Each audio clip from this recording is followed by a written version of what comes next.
ये तो सबको पता है, एक डॉग हमेशा अपनी मालिक का वफादार होता है।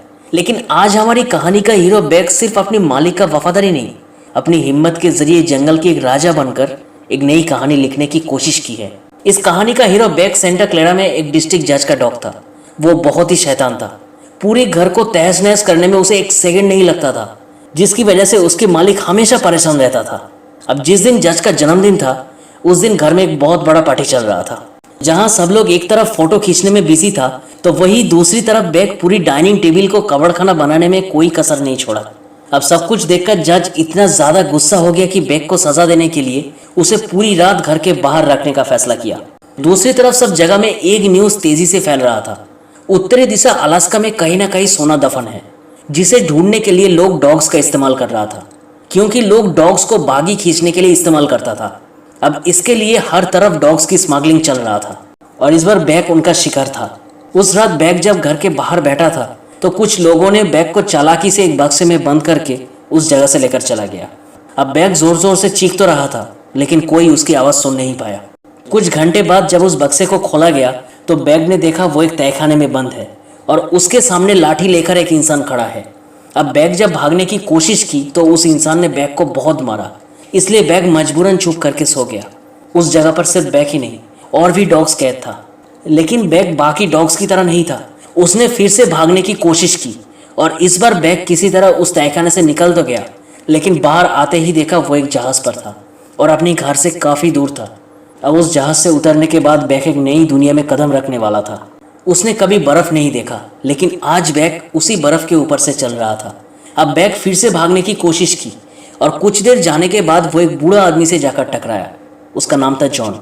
इतने सारे लोगों के बीच जॉन को देखकर बैग को ऐसा लगा शायद इस नई जगह में वो जॉन के साथ महफूज रहेगा, इसलिए वो जॉन के पीछे गया। लेकिन फिर से उन लोगों ने बैग को पकड़ लिया और एक जगह पर बेचने के लिए रख दिया। शायद बैग का नसीब इतना भी बुरा नहीं था, क्योंकि पेरोल नाम का एक मेल रनर उसे खरीद लिया, क्योंकि उसे बागी खींचने के लिए डॉग्स की ज़रूरत था। अब पेरोल बहुत अच्छा इंसान था। पहले दिन से ही वो बैग को बहुत प्यार करता था। अब पेरोल्ट और उसकी असिस्टेंट फ्रांसिस की टीम में 8 डॉग्स था और उस टीम का लीडर था स्पीड, और स्पीड से सभी डॉग्स डरता था। अब बैग ना कोई टीम का हिस्सा था और ना ही कभी कोई बागी खींचा है, इसलिए बैग ना ठीक तरह से दौड़ पा रहा था और ना ही बाकी डॉग्स के साथ बागी को खींच पा रहा था। फिर भी पेरोल्ट बैग के ऊपर गुस्सा नहीं हुआ। धीरे धीरे बैग को बागी खींचने का आदत हो गया, लेकिन टीम में स्पीड का राज चलता था। सिर्फ बैग ही स्पीड से नहीं डरता था और बाकी डॉग्स स्पीड से ज़्यादा बैग को पसंद करता था। कुछ दिन बाद पेरोल्ट और फ्रांसिस जब चिट्ठी डिलीवर करने जा रहा था, तो बीच में एक रास्ता था जहां पर समुद्र के ऊपर बर्फ जमा हुआ था। अब फ्रांसिस उसे पार करने की कोशिश की, लेकिन बर्फ टूटने की वजह से वो अंदर चली गई।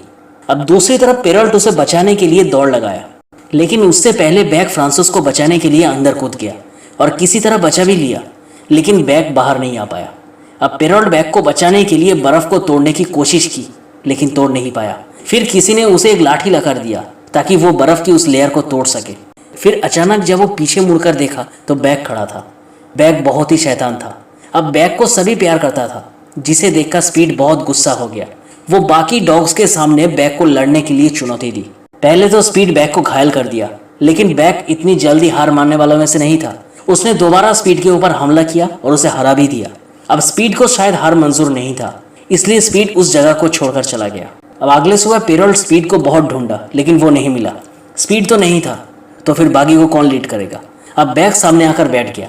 पेरोल्ट नहीं चाहता था कि बैग लीड करे, क्योंकि वो नया था, लेकिन बैग और बाकी डॉग्स के जिद के आगे उसे मजबूरन बैग को लीड डॉग बनाना पड़ा। अब बैग इतना तेज दौड़ता था कि पेरोल्ट बहुत जल्दी सभी चिट्ठी डिलीवर कर देता था, लेकिन पेरोल्ट और बैग ज़्यादा दिन एक साथ नहीं रह पाया, क्योंकि गवर्नमेंट बागी खींचकर चिट्ठी डिलीवर करने का रूट बंद कर दिया। अब पेरोल्ट को मजबूरन बैग के साथ साथ बाकी डॉग्स को भी छोड़ना पड़ा।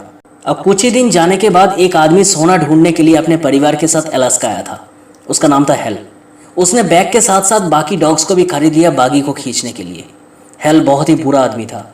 अब उन लोगों का सामान इतना ज़्यादा भारी था कि बैग के साथ साथ बाकी डॉग्स भी खींच नहीं पा रहा था, इसलिए हेल हर वक्त बैग और बाकी डॉग्स को मारना शुरू किया। अब अलास्का आने के बाद जिस जॉन के साथ बैग की मुलाकात हुआ था, वही जॉन उस जगह पर खड़ा था।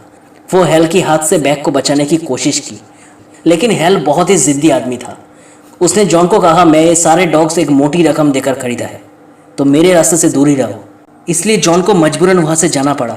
अब बहुत दूर सफर करने के बाद आखिर में एक नदी आया जिसे अब पार करना होगा, लेकिन बैक इस हालत में नहीं था कि वो बागी को खींच सके। अब दूसरी तरफ जॉन को पता था गर्मी बढ़ रहा है, इसलिए नदी के ऊपर जमा हुआ बर्फ कभी भी पिघल सकता है। इसलिए वो तुरंत हेल को नदी पार करने से रोकने के लिए घर से निकल गया। अब दूसरी तरफ बैक की हालत बहुत ही खराब था, आगे बढ़ने की ताकत उसमें और नहीं था। इसलिए हेल गुस्से में आकर बैक को गोली मारने वाला था, लेकिन जॉन वहां पर पहुंच गया और बैक को हेल के हाथ से बचा लिया। लेकिन हेल को सोना से मतलब था, इसलिए वो बैक को छोड़कर बाकी डॉग्स को लेकर नदी की तरफ चला गया और जॉन बेहोश पड़ा बैक को घर लेकर आया। 2 दिन तक बैक बेहोश था।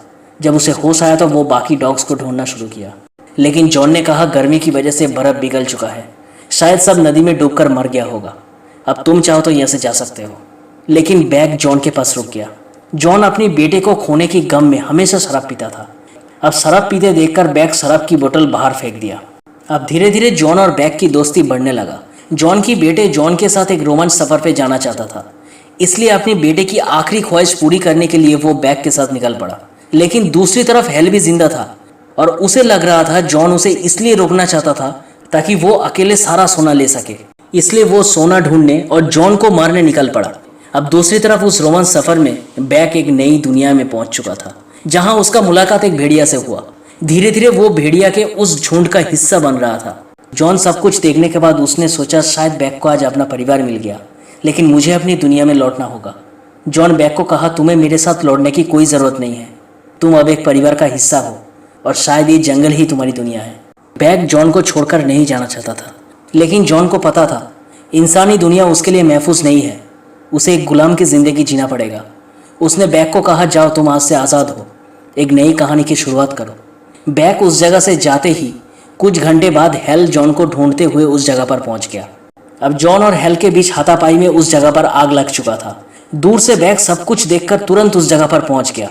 अब हेल बैक को देखते ही उसके ऊपर गोली चलाने की कोशिश की, लेकिन बैक को बचाने की कोशिश में जॉन को गोली लग गया। अब बैक गुस्से में आकर हेल को जलती हुई आग में धक्का देकर गिरा दिया, जिसकी वजह से हेल आग में जलकर मर गया। लेकिन दूसरी तरफ जॉन की हालत भी बहुत ही खराब था। उसने बैक को कहा आज मैं बहुत खुश हूँ, आज मैं अपने बेटे के पास जा पाऊंगा। तुम भी इस दलदल भरी जिंदगी से निकलकर एक नई जिंदगी की शुरुआत करो, इस जंगल को अपना बना लो। धीरे धीरे जॉन भी बैक को छोड़कर चला गया। जहाँ एक तरफ जॉन उसे छोड़कर चला गया था, तो वही दूसरी तरफ एक नई और आज़ाद दुनिया उसके इंतज़ार में था। वो सिर्फ उन भेड़ियों का ही नहीं बल्कि पूरी इलाका का राजा बना अपनी ताकत और हिम्मत के ज़रिए। लेकिन आज भी वो अपने मालिक जॉन को उस जगह पर हर सुबह ढूंढने के लिए जाता है।